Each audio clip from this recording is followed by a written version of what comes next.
Well, guys, started out the morning with a 2012 I think it's an F450, but anyways, I went over the other day and the phone company's got a bunch of those 450s with the 6.7 power strokes in them, and one of them wouldn't start, and they thought maybe the starter was bad, and so the other day I went over there and I just popped the fuse panel off and jumped across the start relay with a jumper wire from between pin 87 pin 30, and the starter spun over with the key on. The ignition key was on, and still it wouldn't fire up though. So I knew right then it probably had an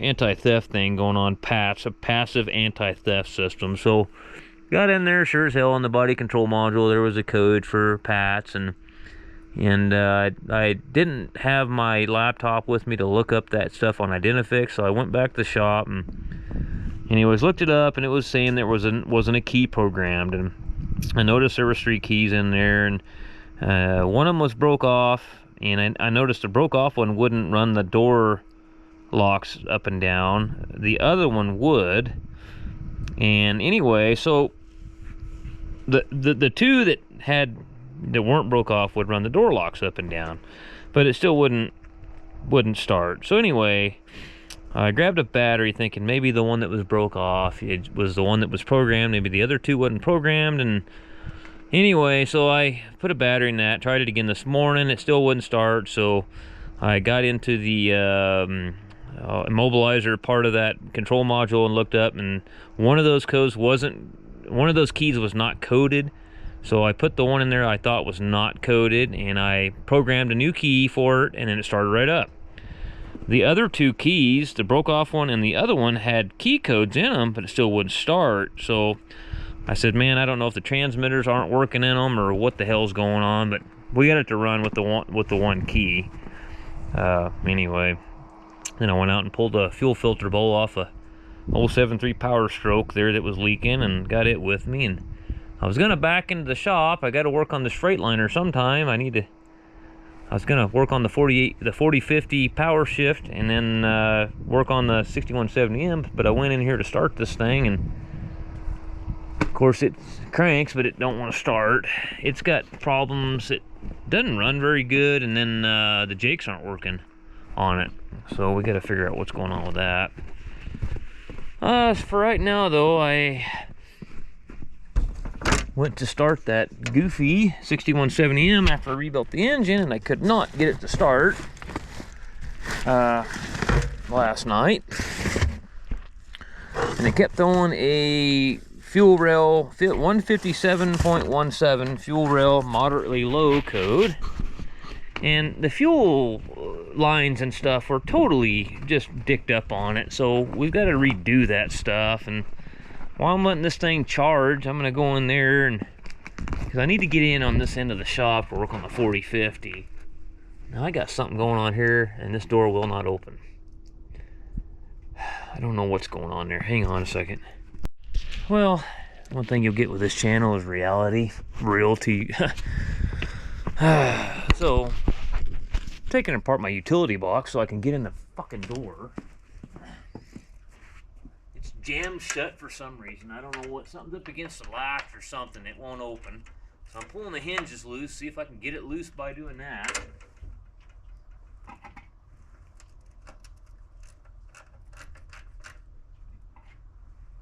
arms are... When it rains, it pours.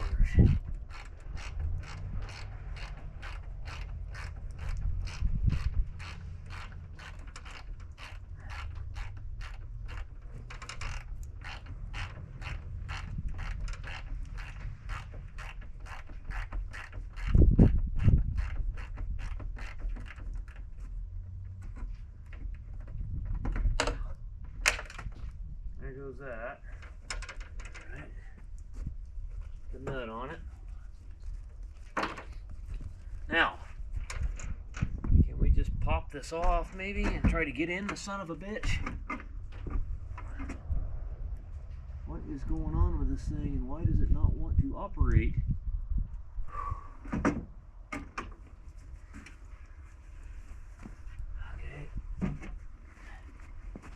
All right. What is the problem, Duke? What is going on with this thing? Oh, it would be called ice. There's ice in there, and it's got that rod hung up. Okay, so what'll happen is you'll break. You get to twisting on that bastard and you'll break these. Trust me, I know very well about that. I know very, very well about that situation. And then you're really screwed. So, you're better off just to take the damn door apart.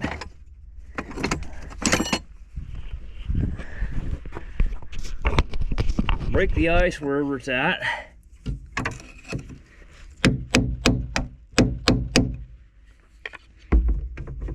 Still not coming loose.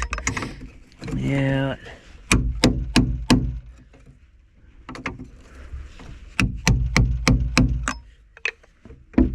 There we go. There you go. Frickin' ice.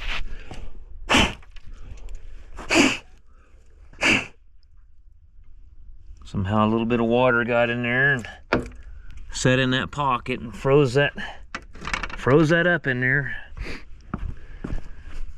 Oh, okay, so we got the damn door open. All right, so now I can get my screwdriver out.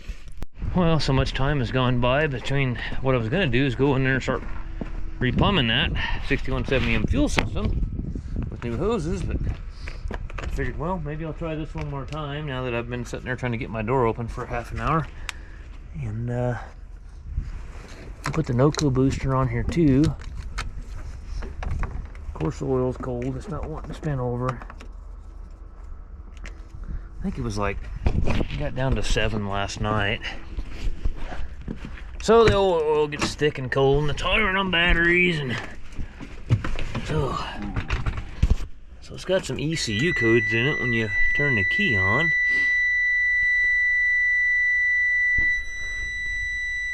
Cycle hours, ECU 128.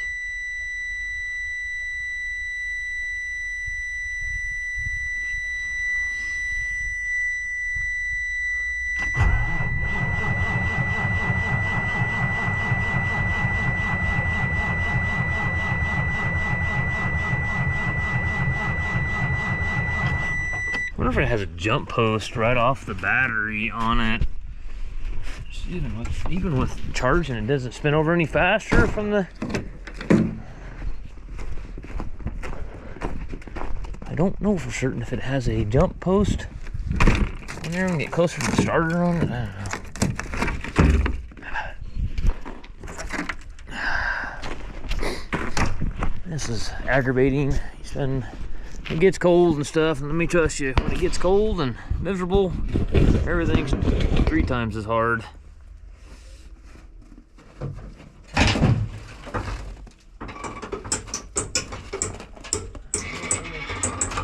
don't really see a jump post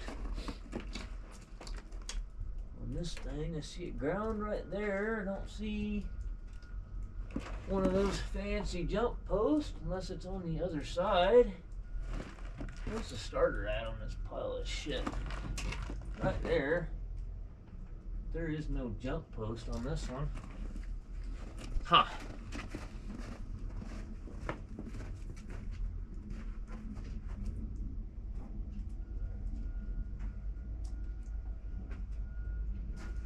You know what I forgot to do?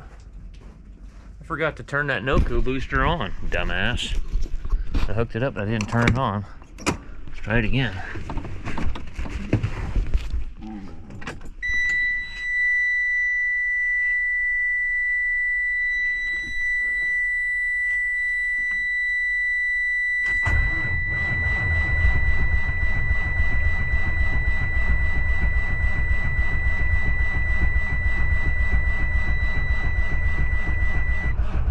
It ain't gonna do it because it's just not spinning fast enough.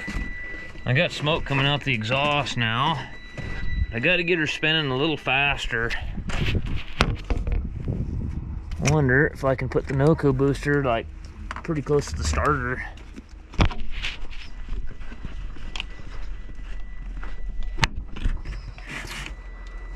Where's the positive on the starter? Just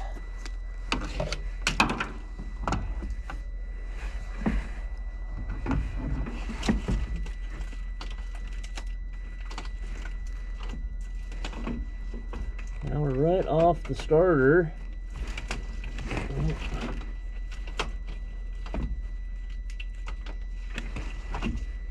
Let's see if I can get the ground down here. Fucking ice chunks broke off of it.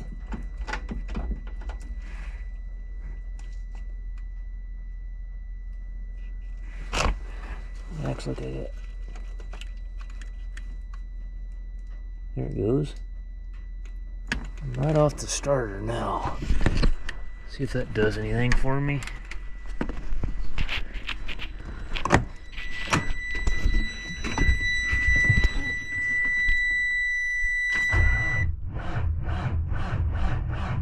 Yeah, that's no good. I would say that he's got some pretty fucking bad batteries on this thing. Like, what if I go over here to these batteries?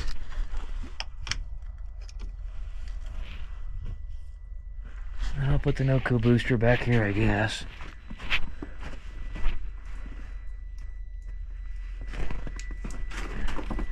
Yeah, she ain't doing much of anything really.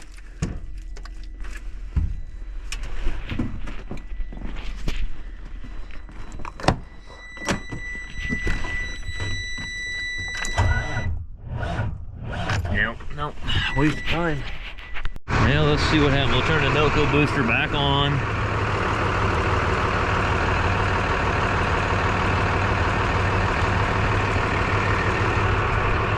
See if some of the gun will do something. I had a little smoke coming out of the pipe, so if we can just get it spinning fast enough, that's the problem.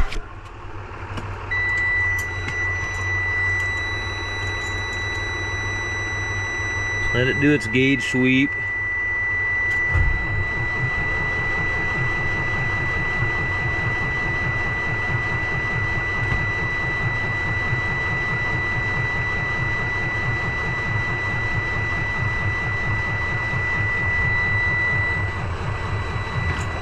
Boy, okay, she just ain't starting. Well, I hate to do this, but I'm just gonna spray just a touch of starting fluid. This thing is like holding everything up right now. Well, it'll take quite a bit to go through that air filter, so we'll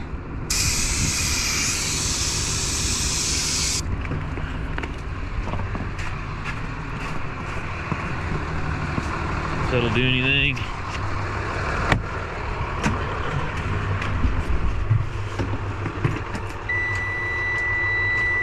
Come on, you piece of shit.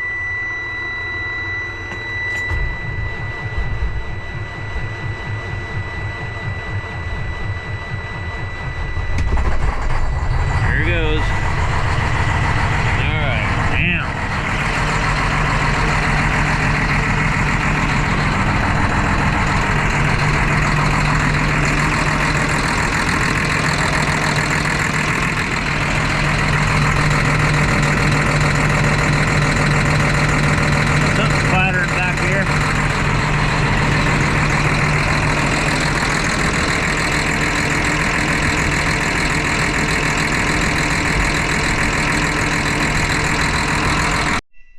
Well,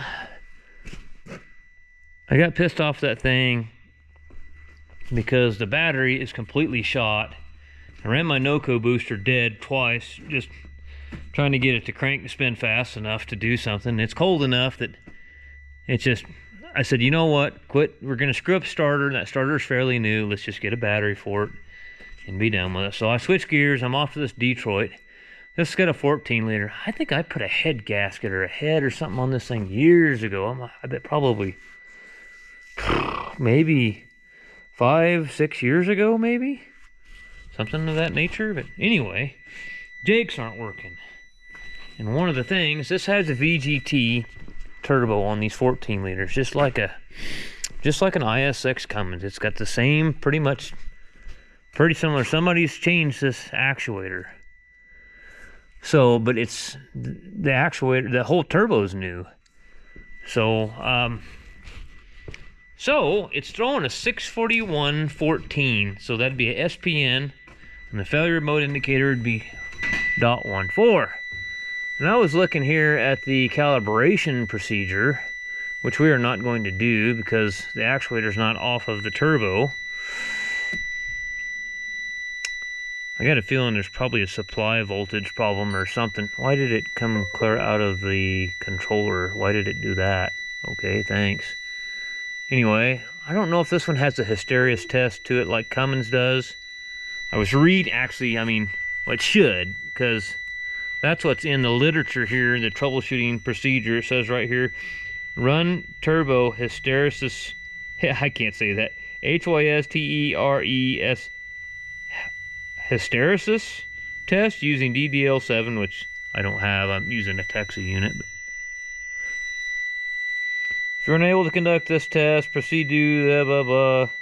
If turbo test is a pass, repeat test and inspect if results remain the same.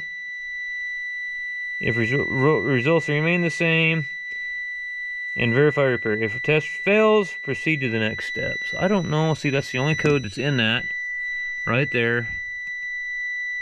641.14. Okay, so is there a test for that? Relative compression. I bet it's not going to have that test. It does not appear that that test is in this system. I can do calibration for the VGT turbo, but I can't. Yeah, I don't think I've got the ability. Yeah, I don't have the ability to do that hysteresis test. So, show you something right quick. Another thing, it's got a mess to it. Let's start it up. Alright, so I'm going to go in here, go to the cylinder cutoff. See, listening to it. Yeah, golly. All the bullshit you got to go through. Anyway. So, okay, we're going to do cylinder number 1. Hear the difference? Cylinder number 2. Okay, cylinder number 3. Absolutely no difference at all in cylinder number 3. Come on.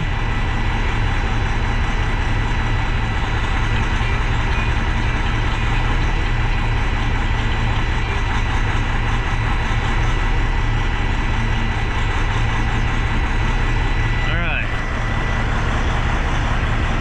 My phone ringing.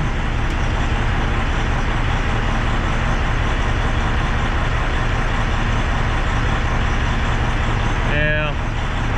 Let me call this ding dong back. Cylinder number 3 is not doing anything.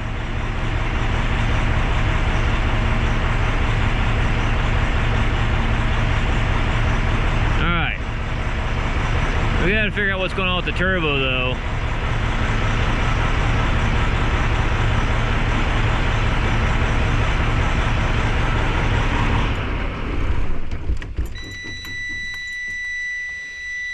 Alright, so let me read the little procedure here. So, if you don't have the whatever the hell they call that test, and it tells you to go to the next step, disconnect turbo actuator, inspect actuator supply voltage.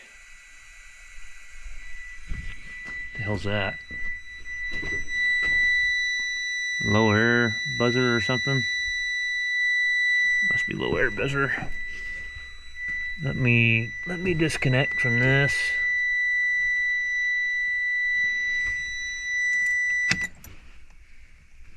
Okay. Keys off.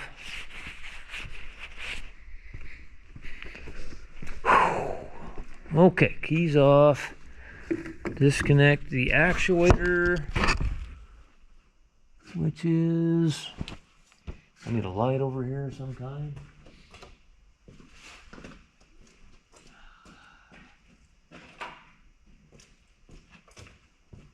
So there's going to be a power on the ground that kind of runs the motor on it, and then there's going to be a can high, can low, which is the yellow and green.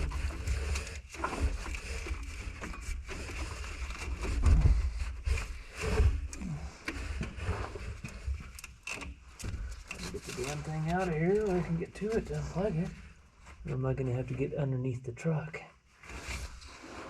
Alright, let me get some cardboard or something. I don't want to lay in the water here. So I had 12 volts, I had power and ground. The wiring doesn't look very good. But the can high, can low, I had almost 3 volts on can high and 2.1. That's a pretty good spread. So let's start it. I cleared them. We'll see if it's probably going to come right back.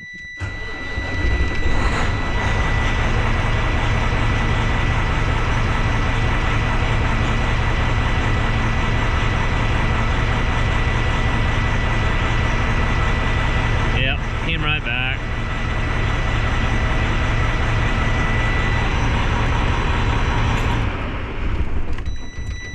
Alright, so well, keep going in the troubleshooting sequence here.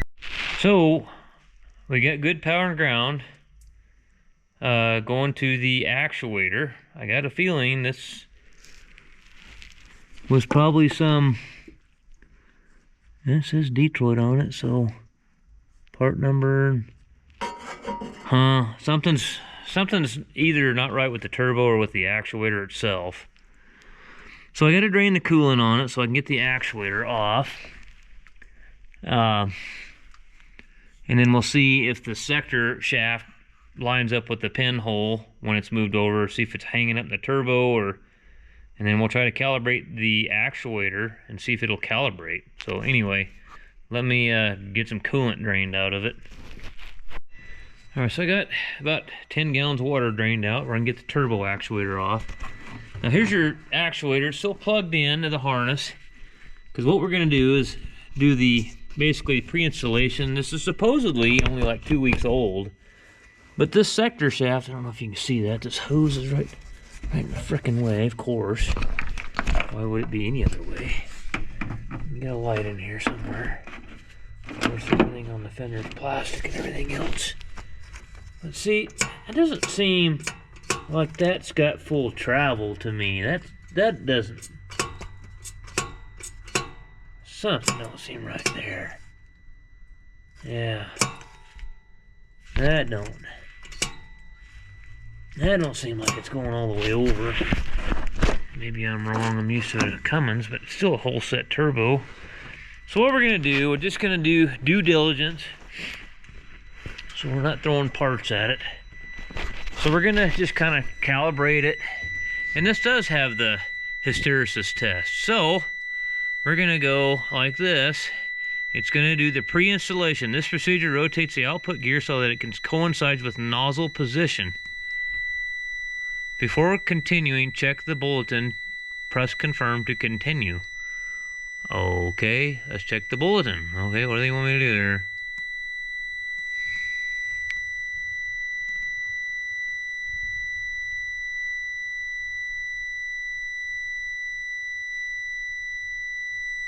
The first is needed in order to delete the old calibration parameters and place the actuator's pinion in a specific position. The second stores the maximum and minimum travel positions. The third allows you to verify the actuator's working properly. Okay. I was kind of already aware of that, but the pre-alignment procedure should be run on the actuator before it is installed on the turbocharger. Make sure there's nothing obstructing the output gear. Press confirm. Yeah, do it. Test passed. Procedure result test passed. Okay, calibration variable geometry turbo pre-installation test passed. Go back to main menu, press confirm. Okay, so this one's done. We're going to go self-calibration. This procedure enables the actuator to memorize the turbo actuator mechanical stops. So what you got to do now is make sure you got to go over here and put your actuator back on the turbo. But you have to put this in the right position, which should be over there all the way over, if I remember correctly, which I may not. We'll see. Might have to do it again. I had a Dodge that I did this to the other day, and I can't remember which way they wanted the sector shaft on it, and Took me a couple times to figure out what the hell I was doing, so.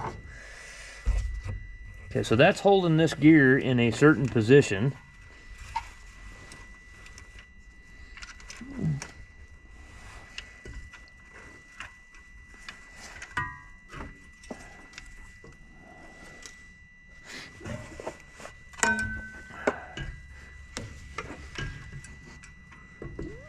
Usually you'll have a couple alignment dowels to stick on there when you're doing this, but I do not possess that.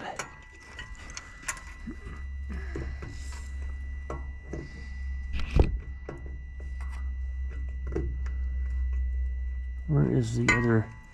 I'm looking for the other bolt hole here. Where in the hell is it at? Oh, okay, it's way down there. It is way down there.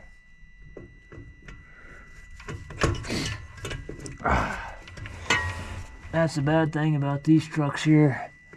They're not out in front like a Peterbilt or a Kenworth where you can really see what you're doing. I think I'm there. It doesn't really feel like it's set on there square to me, but wobbly. I don't know if that's right. I don't really like that.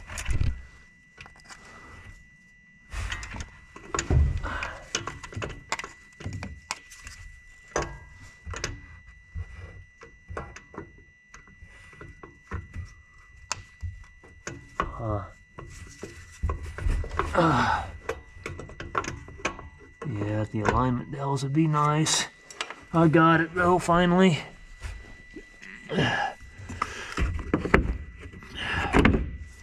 And I had, probably got some somewhere actually. I bet I got some of them alignment dowels somewhere.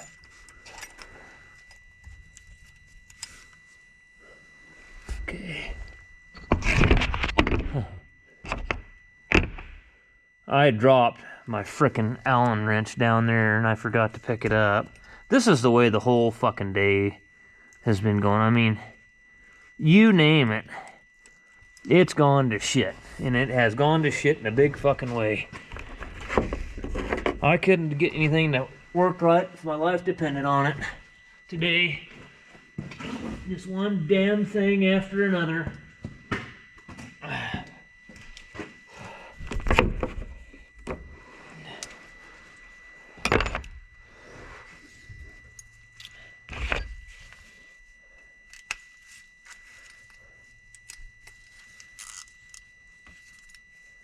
Find the right Allen here.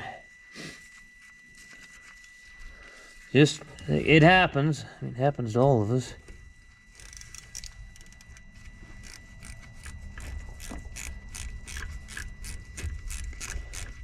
And they Loctited these damn bolts on this actuator when they put it together. And I'll tell you what, they did not want to come out. I thought I was going to break over all these Allens getting them out. I just don't understand that, because these things, over time, they get carboned up to where they won't come out. So why would you fucking Loctite them to where... I don't know. I guess I'm being pissy because nothing's been going right today.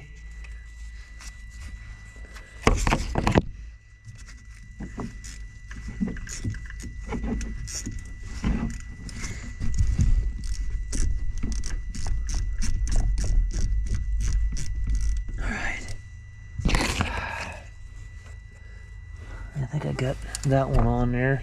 I'm just gonna... There goes the camera. Maybe it didn't get calibrated right or something from the very beginning. Shit, I don't know.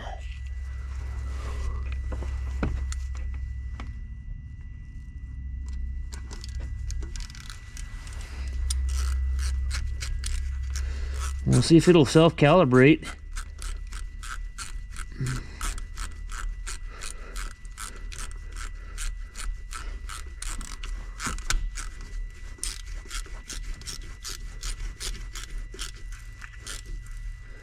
I don't think that there's something hanging up in that turbo. Something don't seem right.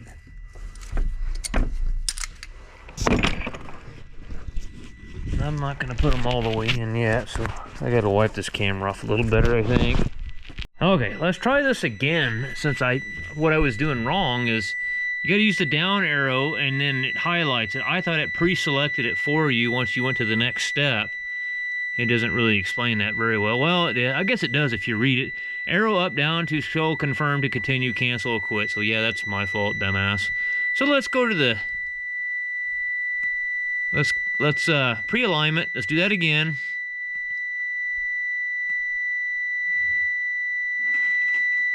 Test passed, okay. So then you go down here. So we gotta throw it back on there now that it's pre-aligned. And I already took the sector shaft. It's over here and the pinhole lines up with it. But see, I'm telling you, this is not moving far enough. It is not moving far enough. So now, which I should have a couple dowels, I understand that, but I don't have them and we'll be okay.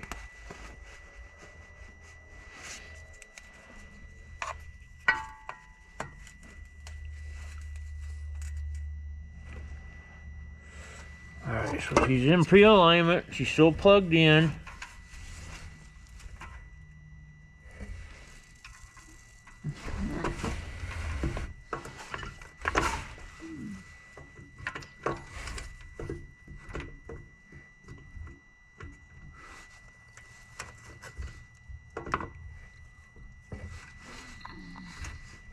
Just gonna throw a bolt in it.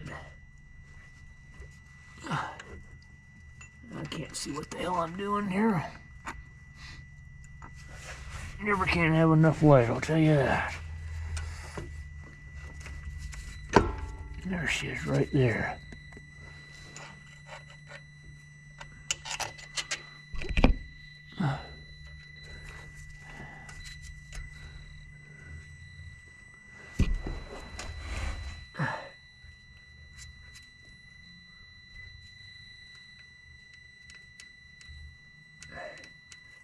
Okay. Oh. Let's go ahead and...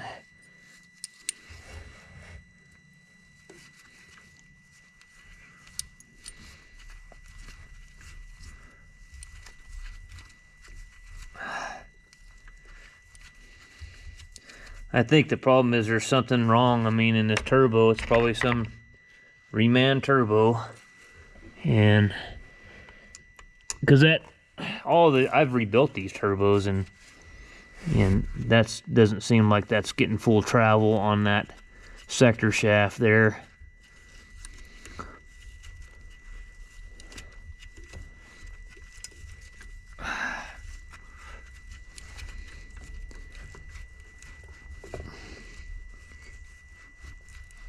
Okay.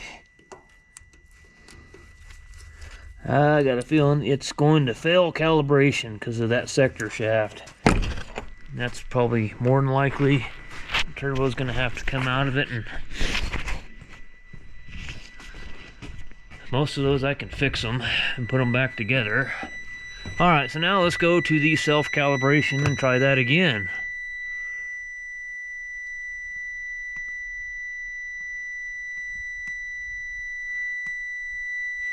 Pre-installation must be performed before running self-calibration. Install a turbocharger actuator and run the calibration procedure. Make sure you have the correct pieces from the installation kit, mounting bolts, alignment pin, and grease. Position turbocharger sector gear to correspond with the actuator output gear by aligning the reference holes. Remove the pin before mounting. Mount actuator securely to the turbo. Make sure the nozzle is in the recommended position. Here we go.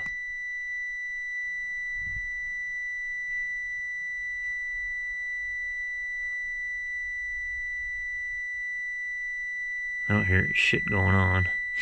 Step failed. Okay, additional information. Reference not detected during learn due to mechanical system. What that means is it's not moving far enough.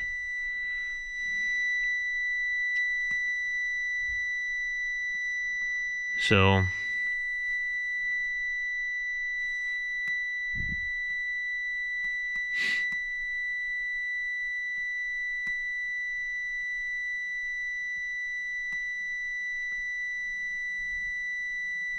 Oh shit.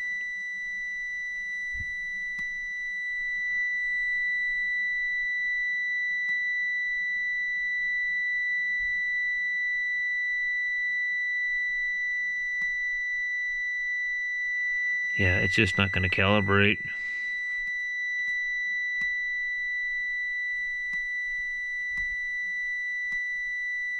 Golly, so many stupid things to acknowledge so you can do the test. It's just stupid. Yeah, it's just not going to calibrate. It's going to time out. Yep. Reference not detected during learn due to mechanical system. Alright, it's screwed up, basically.